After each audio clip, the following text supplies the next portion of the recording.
Dios les bendiga. Bienvenido una vez más a mi canal. Mi nombre es Willy Tapias. En este video vamos a estudiar la iglesia de Tiatira. Estamos haciendo un estudio completo del Apocalipsis y pido, Padre, en el nombre de Jesús, que sea tu presencia, Señor, abriendo las Escrituras a nuestras vidas. Ministra nuestros corazones. En el nombre de Jesús. Amén. Amén. Vamos a estudiar esta iglesia, que es la iglesia, valga la redundancia, que toleraba el pecado. Hay 4 cosas que podemos resumir brevemente de esta iglesia. Primero, no tiene fecha exactamente de cuándo fue edificada. Posiblemente fue influenciada por el apóstol Pablo, mejor dicho, y la iglesia de Éfeso y muchos hermanos en aquel tiempo, como también en todas esas iglesias que están ahí alrededor de Asia. Lo segundo, que esta ciudad no era un centro de religioso importante.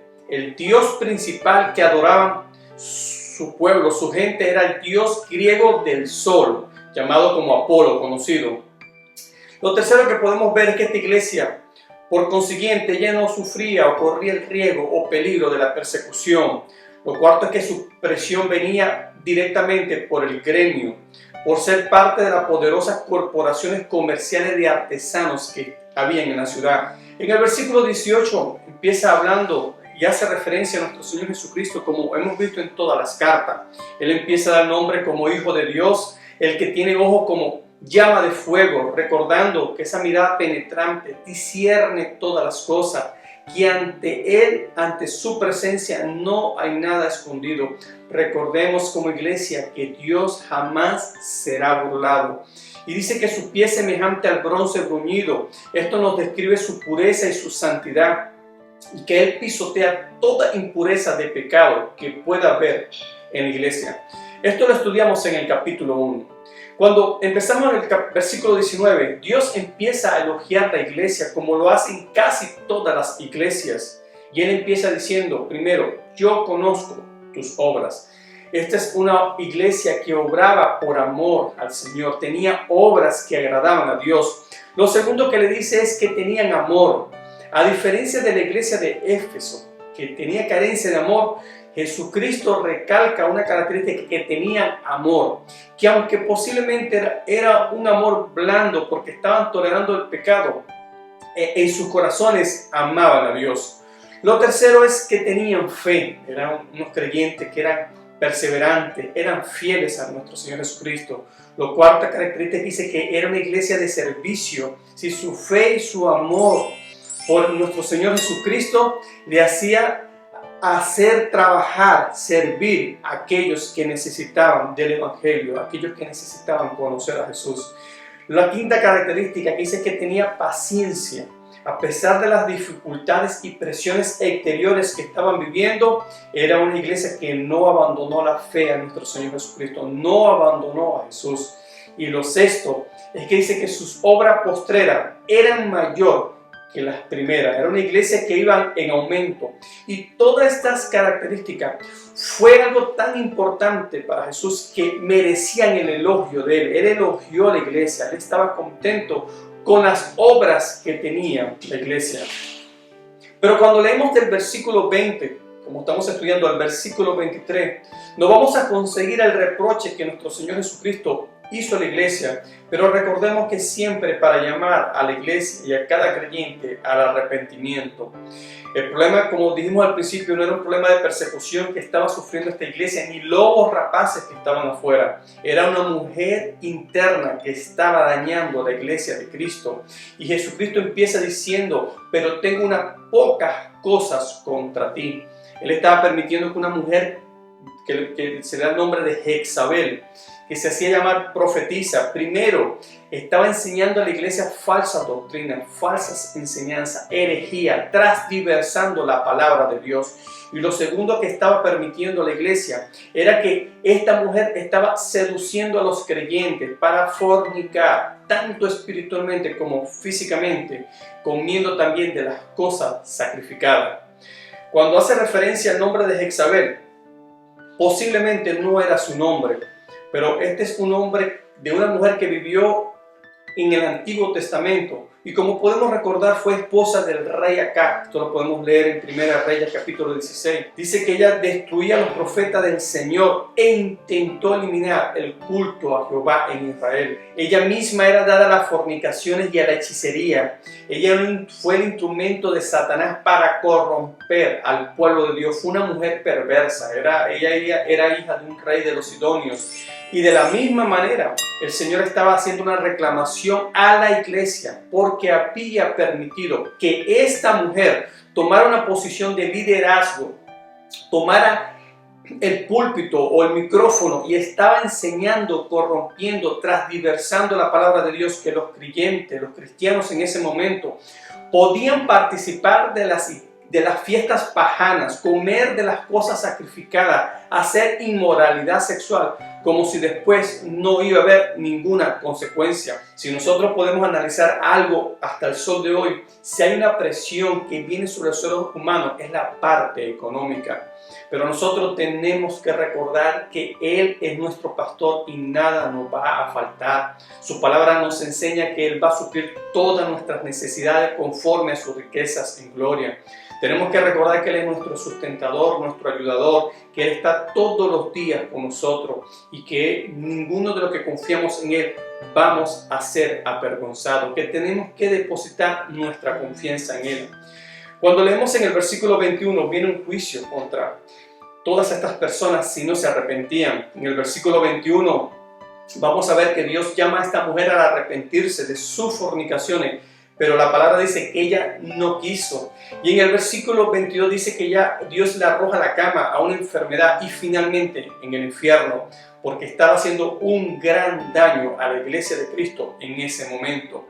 Después dice que iba a mandar una gran tribulación a los que con ella adulteraban si no se arrepentían de las obras de ellas.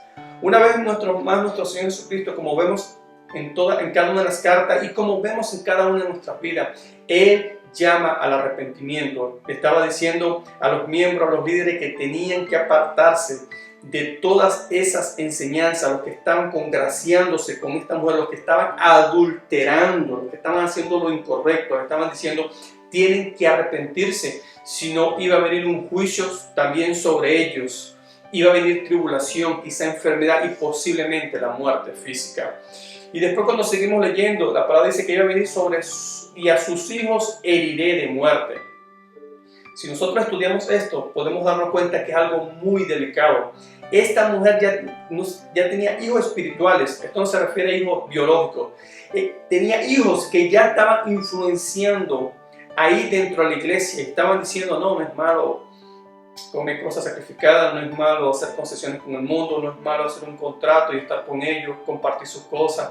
Ya no era nada malo. Estaban permitiendo, habían hijos que estaban haciendo las cosas incorrectas y el Señor dice, yo los voy a herir de muerte si tampoco se arrepienten de sus pecados. Y después Él recalca, y todas las iglesias, refiriéndose a todas las que estaban allí, todos los que estaban en el mundo, todos nosotros, dice, sabrán que yo soy el que escudriña la mente y el corazón, y os daré a cada uno según vuestras obras. Nuestro Señor Jesucristo, mis hermanos, escudriña todas las cosas.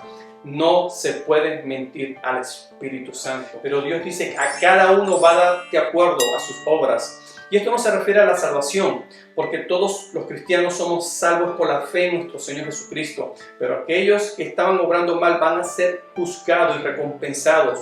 Y van a tener un juicio de acuerdo a lo que hicieron. Como también los cristianos, los que estén obrando, van a ser recompensados por sus obras. En el versículo 24, nuestro Señor Jesucristo siempre hace referencia a un grupo de la iglesia de Tiatira que no estaban con esas doctrinas, que no habían conocido esas profundidades de Satanás de estar permitiendo hacer concesiones con el mundo. Y Él les dice, yo no voy a imponer otra carga. Hablando de ese remanente, mis hermanos, porque casi en todas las iglesias que nosotros estamos estudiando vamos a conseguir cristianos fieles a Cristo, que están obrando como vimos las obras que están haciendo esta iglesia. Les da el consejo, pero lo que tenéis, retenerlo hasta que yo venga. ¿Qué tenían ellos? Ellos tenían obras, tenían amor, tenían fe, tenían servicio, tenían paciencia. Sus obras se multiplicaban, rechazaban las herejías de esta mujer, amaban al Señor. El Señor tienen que fortalecer eso, tienen que retener eso. Y eso habla también a la iglesia de Cristo en estos días. Tenemos que retener la palabra de Dios en nuestros corazones hasta que Él venga por su iglesia en el nombre de nuestro Señor Jesucristo. Y finalmente en el versículo 26 y 27 Él da la promesa. Él da el consejo, Él reprende y siempre hay promesa para todos aquellos que se mantienen fieles. Así le habló a la iglesia de Tiatira, le dice al que venciere, refiriéndose siempre a la iglesia de Cristo, porque nosotros somos los que vencemos, como en 1 Juan capítulo 5 versículo 4, dice que nuestra fe es la que vence al mundo. Y dice a todos aquellos que vencieren y guardaren mis obras hasta el fin. Él dijo, les voy a dar autoridad sobre las naciones. 2, la van a regir con vara de hierro. 3, serán quebradas como vasos de alfarero. Y esto se refiere a la participación de la iglesia de Cristo, del pueblo de Dios en el reino milenario. Así como lo vamos a estudiar ahorita en Apocalipsis y como también lo podemos leer en Salmo capítulo 2 del versículo 7 al versículo 9. Después que termine, pasa el tiempo de la gran tribulación, viene el tiempo de los 1000 años y la iglesia va a gobernar con nuestro Señor Jesucristo y habrá naciones que finalmente también se van a rebelar contra nuestro Señor Jesucristo. Y hay una promesa para la iglesia, para los creyentes que se mantienen fieles. Van a estar con nuestro Señor Jesucristo en ese milenio gobernando. Y finalmente en el versículo 28 dice, y les daré la estrella de la mañana. Esto se refiere a nuestro Señor Jesucristo mismo. Esto es un título que lo podemos leer en Apocalipsis capítulo 22, versículo 16. Puede tomar su Biblia.